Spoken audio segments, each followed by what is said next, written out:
Kalau kau orang asing, ngapain bangun rumah? Karena padahal kau tahu kau akan meninggalkan kampung tersebutnya. Yang kau fokuskan bagaimana bikin istana di kampung sendiri, kampung yang asli.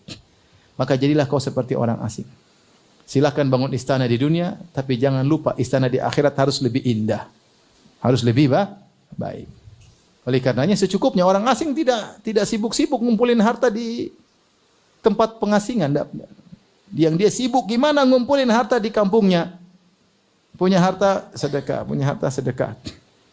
Punya waktu dia gunakan untuk akhiratnya. Bahkan kata Nabi, au abiru sabil. Kalau bisa bahkan seperti orang numpang lewat. Apalagi numpang lewat, hanya keperluan orang numpang lewat. Mungkin cuma makan roti, makan nasi, kemudian pergi lagi lanjut. Secukupnya, karena dia akan melanjutkan perjalanan. Tidak mungkin dia kemudian ambil barang-barang banyak-banyak, kemudian dia jalan dengan penuh berat melanjutkan perjalanan. Tidak, dia cuma seperlunya, kemudian lanjutkan perjalanan masih panjang. Kalau bisa seperti itu, namun ini berat. Dan itu yang dipraktikkan oleh Nabi SAW.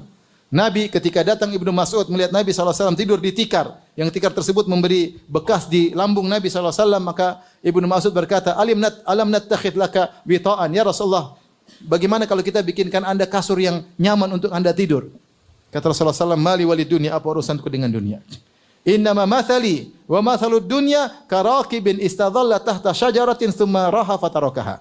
Perumpamanku dengan dunia seperti orang yang hanya pengembara, mampir sebentar di bawah sebuah pohon, tidur sebentar, kemudian meninggalkan pohon tersebut karena harus melanjutkan perjalanan. Rasulullah mengibaratkan dunia seperti pohon tempat bernaung sebentar, istirahat, tidur siang. Emang tidur siang berapa jam sih? 1 jam, 2 jam, kemudian lanjut. Kata Nabi, ngapain kalau gitu saya sibuk-sibuk, dunia banyak-banyak. Ini Nabi SAW.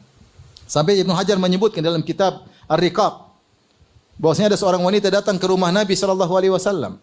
Kemudian lihat kasur Nabi kurang bagus, maka dia datangkan kasur baru. Rasulullah pulang, kata Rasulullah SAW, dari mana? Dari seorang wanita. Kata Rasulullah kepada Aisyah radhiyallahu anha, kembalikan. Saya tidak butuh ini. Kalau saya mau dunia, saya bisa kembalikan. Bagaimana Rasulullah SAW mengajarkan kezuhudan juga bahkan kepada putrinya, Fatimah radhiyallahu taala anha. Siapa putri Nabi Muhammad SAW? Nabi Muhammad siapa? Pemimpin. Kalau kita bahasa kita yaitu ya kepala negaranya kota Madinah. Yang seharusnya kalau berfoya-foya bisa. Apalagi Rasulullah banyak memenangkan peperangan, ghanimah sebanyak-banyaknya Nabi miliki. Fatimah kerja keras sama suaminya Ali bin Abi Thalib sampai dia harus menggiling gandum sampai tangannya ya seperti itu.